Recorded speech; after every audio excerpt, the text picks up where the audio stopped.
दोस्तों, जैसे कि आप सभी जानते हैं, गुरुवार का दिन श्री हरि यानी भगवान विष्णु की पूजा की जाती है। विष्णु जी से संबंधित कई पौराणिक कथाएं प्रचलित हैं। इस कथा में यह बताएंगे कि आखिर ऐसा क्या हुआ था कि विष्णु जी को देवी लक्ष्मी ने रुला दिया था। तो आप लोग को कथा सुनाता हूँ। श्री हरि एक बार धरती भ्रमण के लिए जा रहे थे। तब देवी लक्ष्मी ने उन्हें कहा कि वे भी उनके साथ चलना चाहती है। तब विष्णु जी ने कहा कि वे उनके साथ एक शर्त पर ही चल सकती है। लक्ष्मी जी ने शर्त पूछी तो विष्णु जी ने कहा कि धरती पर चाहे कोई भी स्थिति क्यों न आए, उन्हें उत्तर दिशा की तरफ नहीं देखना है। लक्ष्मी जी ने कारण पूछा तो विष्णु जी ने कहा, आप कोई अनजाने में भी गलती कर दे तो मुझसे सहा नहीं जाएगा, क्योंकि चाहे कोई भी हो, अनजाने में किया हुआ पाप की सजा सभी को मिलता है। तभी लक्ष्मी जी ने शर्त मानी और श्री हरि के साथ चल दी।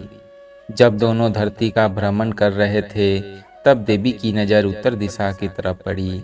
वही इतनी सुंदर हरियाली थी कि वो खुद को रोक ना पाई और बागीचे की तरफ चल दी। वहां से उन्होंने एक फूल तोड़ा और विष्णु जी के पास आ गई। विष्णु जी लक्ष्मी जी को देखते ही रो पड़े। तब माँ लक्ष्मी को विष्णु जी की शर्त याद आ गई। श्री हरि ने कहा कि बिना किसी से पूछे किसी भी चीज को छूना अपराध है। यह सुन देवी लक्ष्मी को एहसास हुआ कि उनसे गलती हो गई है। उन्होंने माफी मांगी, लेकिन श्री हरि ने कहा कि इसकी माफी तो बागीचे का माली ही दे सकता है। विष्णु जी ने कहा कि लक्ष्मी जी को माली के घर दासी बनकर रहना होगा।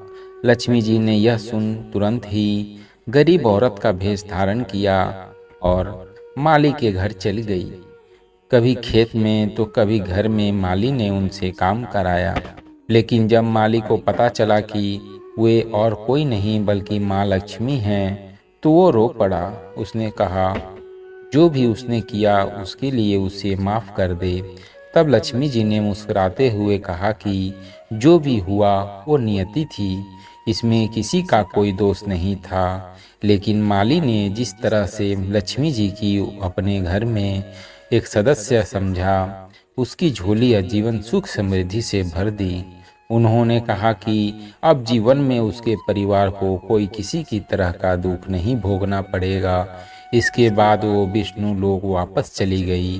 दोस्तों, ऐसे ही धार्मिक कहानी सुनने के लिए हमारे चैनल से जुड़े रहें। धन्यवाद।